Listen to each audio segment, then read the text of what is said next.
English idioms are a combination of words that form a phrase, which often has a meaning completely different from the meaning of the words that make it up. Native English speakers love using idioms when communicating, and they are also commonly found in documents, TV shows, songs, and movies. You don't have to use idioms.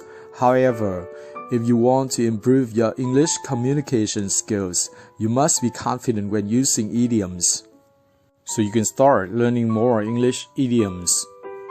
Today we will talk about idioms belonging to an eternal theme, love.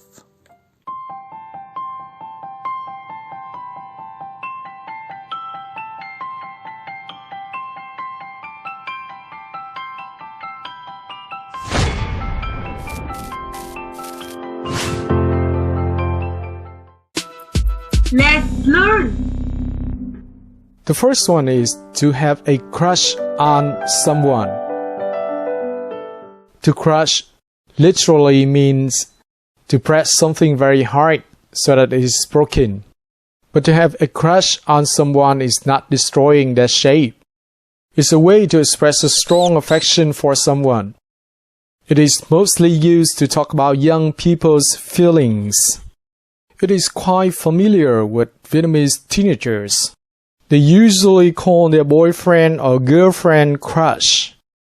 For example, when I was at school, I had a crush on a classmate. The second idiom is to think that someone hung the moon.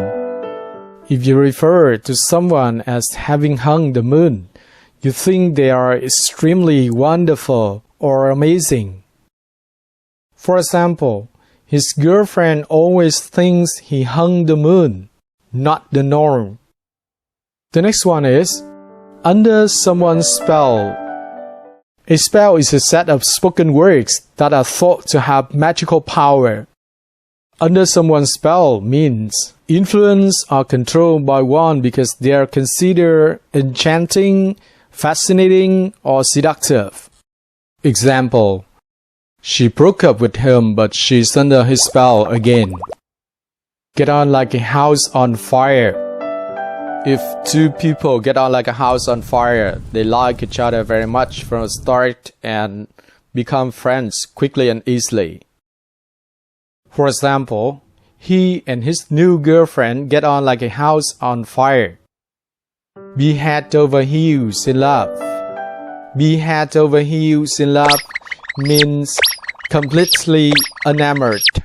You say I'm head over heels in love when you are so in love with somebody. For example, he's head over heels in love with her. Be lovey-dovey. If two people are lovey-dovey, they show their love for each other in public. They express affection in an extravagantly sentimental way. For example, that couple was acting all lovey-dovey in the cinema. Have the hearts for somebody. If you have the hearts for somebody, you find them extremely attractive. For example, Peter has the hearts for the new intern, and I wouldn't be surprised if he asked her out. Blind date. When two people go on a blind date, they have never seen each other before. My brother met her on a blind date and they went out for 2 years. Pop the question. When a man pops the question, he asks a woman to marry him. She's been waiting for years for him to pop the question, but he didn't. Tie the knot. Tie the knot means to get married. It refers to a custom in the past in which couples were tied together in ceremony to show their bond. Leave somebody at the altar. An altar is a type of table used in religious ceremonies. If you leave someone at the altar, you decide not to marry somebody just before the wedding. May-December marriage. It's a marriage between a younger and older partner. May symbolizes a woman at her youthful best, whereas December stands for an old man past his vigorous part of his life. On the rocks. We say a relationship is on the rocks when there are problems with it. For example, their marriage has a lot of problems. It is on the rocks. Fall for something hook, line, and sinker. Hook, line, and sinker are relating to a fishing rod. To fall for something hook, line, and sinker means to be completely deceived. For example, she totally believes his words. She fell for them hook, line, and sinker. The last one is carry a torch for somebody. If you're carrying a torch for someone, you continue to be in love with them, even after a relationship has ended. Example, he broke up with her last year, but she still carries a torch.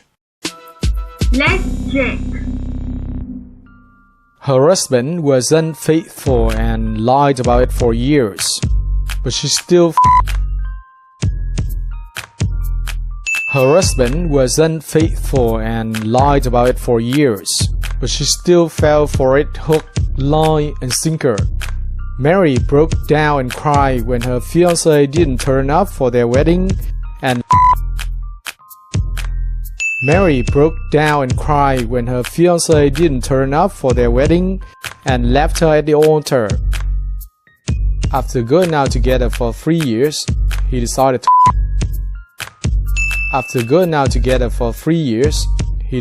pop a question. He never acted out like this before. Perhaps he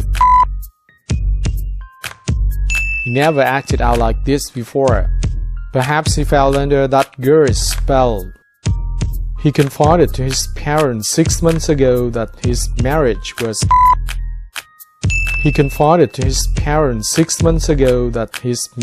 was on the rocks.